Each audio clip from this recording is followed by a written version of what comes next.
Si Dog Sex Boy.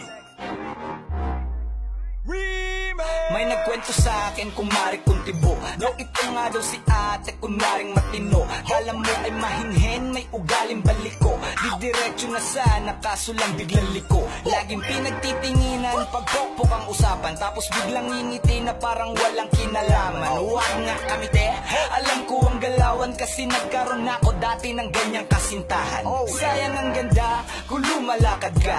Alam kong matapang ka kasi nga palaban ka. Kaya mong kumaliwa habang kumakanan ka. Kaya mo rin tsumupa kahit may tumatawag pa. Diba? Ah shit, alam ba yan ng iyong mami?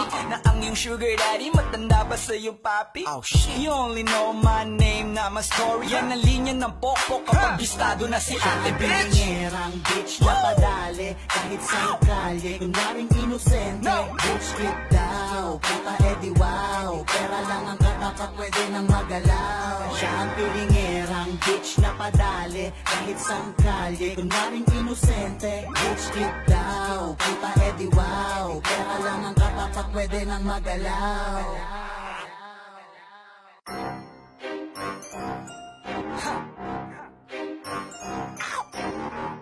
Si Dog Sex Boy.